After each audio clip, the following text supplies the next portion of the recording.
Assalamualaikum warahmatullahi wabarakatuh. Melanjutkan kembali novel dengan judul Akibat Pelit pada Anak dan Istri. Kali ini memasuki episode ke-27. Setelah sekian lama tidak update, baru kali ini admin sempat update lagi karena ada kesibukan lain. Nah, sebelum saya melanjutkan untuk membacakan kisahnya, untuk yang belum subscribe silahkan klik tombol subscribe supaya tidak tertinggal apabila nanti sudah tayang episode terbaru. Terima kasih. Pesanan Mbak Ulya sudah selesai dikerjakan oleh ketiga timku yang kece. Mbak Salwa dan Mbak Uni mulai sibuk dengan pesanan offline, aksesoris hijab untuk ibu-ibu pengajian. Sementara Mbak Mayang aku tugaskan untuk menyelesaikan pesanan bahan kerajinan yang kupasarkan via Instagram dan Facebook. Impian kedua aku saat ini adalah membeli rumah yang nyaman untuk diriku sendiri dan Zahra, karena hutang ibu dan bapak pun sudah kulunasi 2 hari yang lalu. Rencananya aku juga ingin menyewa kontrakan sebelah. Kebetulan minggu depan pengontrak pindah kerja, jadi kontrakannya kosong. Kontrakan yang khusus untuk berdagang dan kerja, sementara kontrakan ini khusus untuk tidur, masak, dan bersantai agar nyaman untuk Zahra juga, tak terlalu semrawut dan berantakan. Sedikit demi sedikit stok aksesoris mulai ada. Aku membeli etalase dan display untuk mempromosikan dagangan. Meski tak dekat dengan jalan raya, tapi kontrakanku cukup ramai, orang lalu lalang berangkat dan pulang kerja. Perkampungan yang cukup padat penduduk juga. Banyak anak-anak yang sering belanja di sini. Bahkan ada sebagian anak remaja usia SMP dan SMA yang sering datang minta dibuatkan aksesoris hijab simpel dengan harga standar untuk dijual kembali pada teman-teman mereka atau di sosial media. Alhamdulillah baru 4 bulanan usahaku sudah cukup maju, jauh dari yang kubayangkan sebelumnya. Channel YouTubeku pun semakin berkembang. Tiap bulan pemasukan selalu ada, meski kadang naik kadang turun. Semua penghasilan dari YouTube aku gunakan untuk membeli logam mulia 5 gram tiap bulan. Jika kurang aku tambahi dari uang penjualan aksesoris. Sedangkan keuntungan dari usaha sebagian aku belikan logam mulia juga, sebagian kusimpan di ATM untuk menggaji ketiga tim kece serta membayar kontrakan.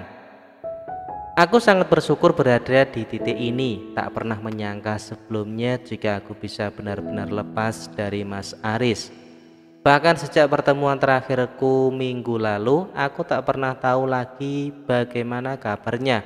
Lagi pula aku juga sudah tak mau tahu. Mbak, pesanan bahan craftnya ada 8 orang.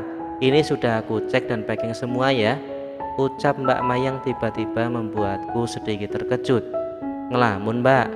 Tanya Mbak Mayang singkat saat melihat keterkejutan di wajahku. Aku hanya meringis kecil menatapnya yang ikut kaget.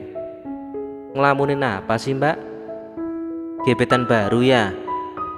Sudah lewat masa idah ini, ucap Mbak Mayang sembari menyenggol-nyenggol siku kiriku.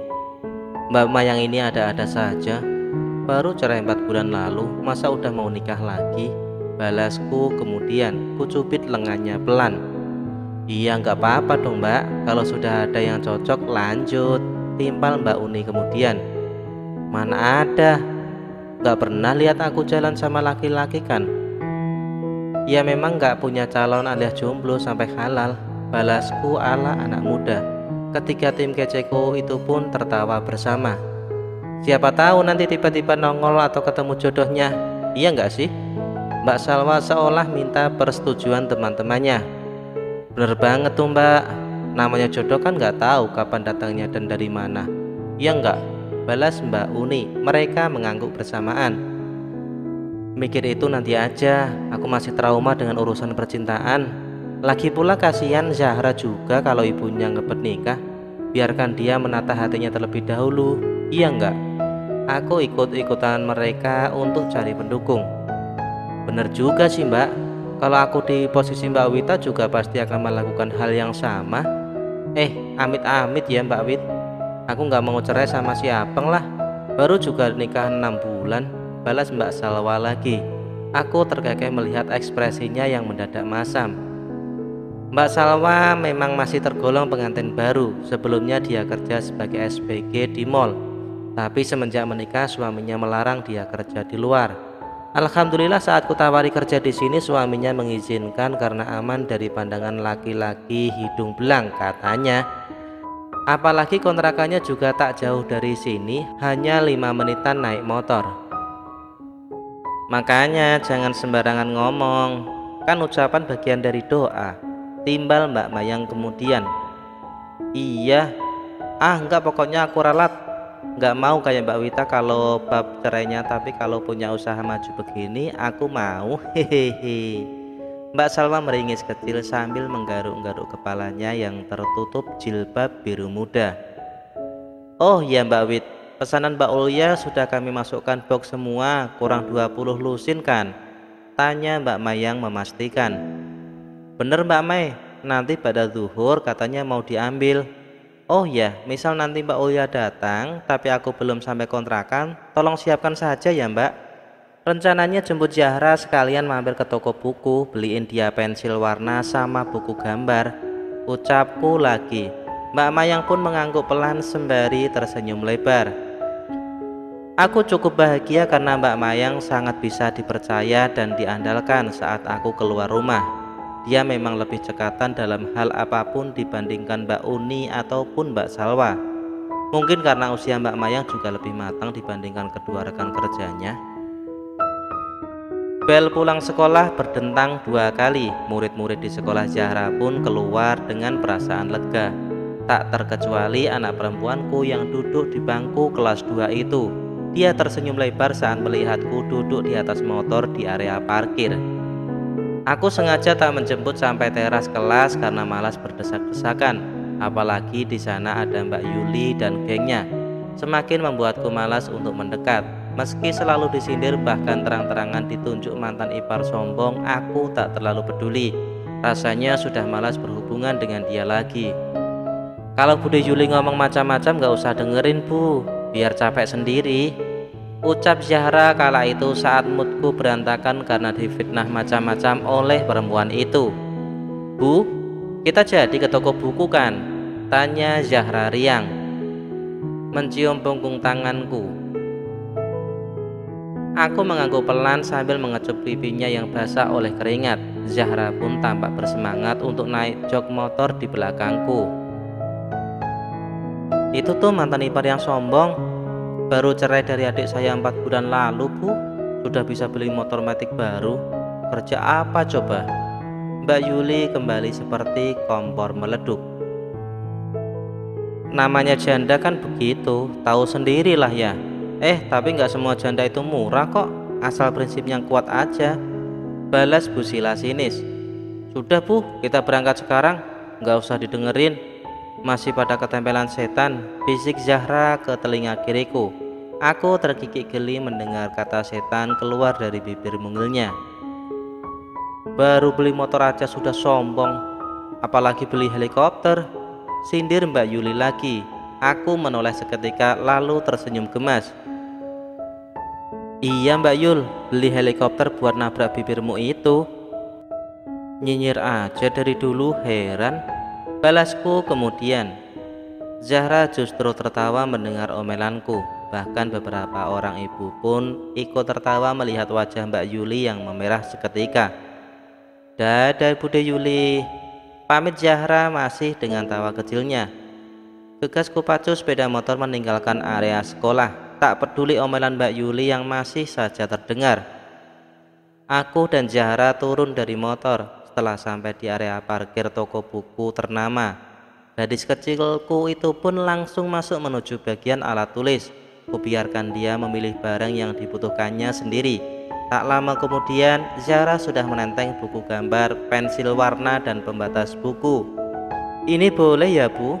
Tanyanya sambil memperlihatkan barang yang dia bawa. Aku pun mengangguk pelan.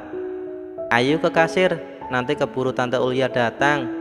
Gak enak kalau ditungguin, ucapku lagi. Zahra melangkah cepat ke area kasir mengikutiku. Setelah urusan belanja peralatan sekolah selesai, gegasku beli beberapa snack dan kue bolu untuk camilan. sekalian minuman dingin untukku dan Zahra melepas dahaga. Pulang yuk Bu, Zahra juga lapar, Ibu masak apa?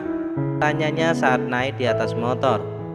Masak ikan nila goreng kesukaanmu sama sayur asem, jawabku lagi. Kulihat dari spion Zahra kembali tersenyum lebar.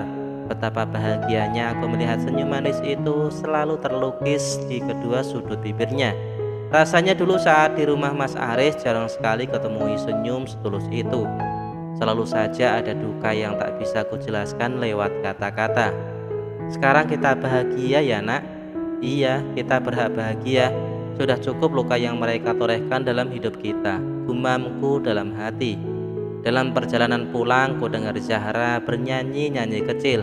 Sepertinya dia memang begitu bahagia. Alhamdulillah, aku sangat bersyukur jika memang dia sudah mulai bisa menata hati untuk tak terlalu berharap pada ayahnya.